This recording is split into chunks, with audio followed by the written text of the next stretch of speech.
இந்த ரைடுக்கு நம்ம போகலான்ட்டு டிக்கெட் எடுக்க போனால் 3000 4x ஒரு ஆளுக்கு. ஒரு நிமிஷத்தில் அந்த ரைடு ஸ்டார்ட் ஆகுறதுனால வேகமாக டிக்கெட் எடுத்துகிட்டு ஓடி போய் அங்கே ஏறணும். போய் உட்கார வச்சு லாக் பண்ணிட்டாங்க. இப்போ வண்டி வேற கிளம்ப போகுது. என் உயிர் என் கையிலே இல்லை.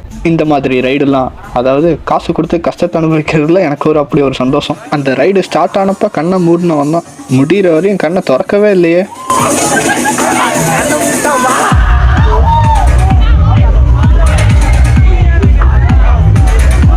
இந்த 5 நிமிஷம் ரைடில் நான் வேண்டாத கடவுள் இல்லாத நேரம் இல்லை. இப்படி பல சுற்றினதுக்கப்புறம் நிப்பாட்ட போகிறான்ட்டு நம்பி உட்காந்து சந்தோஷப்பட்டுக்கிட்டு இருந்தா அப்படியே மேலே போய் டாப் ஃப்ளோரில் நிப்பாட்டி வச்சுட்டாங்க. கீழே ஆள் வரலன்னு. நானும் எவ்வளோ நேரம் வெயிட் பண்ணிட்டு இருக்கேன். ஒரு வழியாக கீழே இறக்கி விட்டாங்க. அப்பாடா, என்ன ஒரு ஆனந்தம் அந்த கரடி முஞ்சனுக்கு.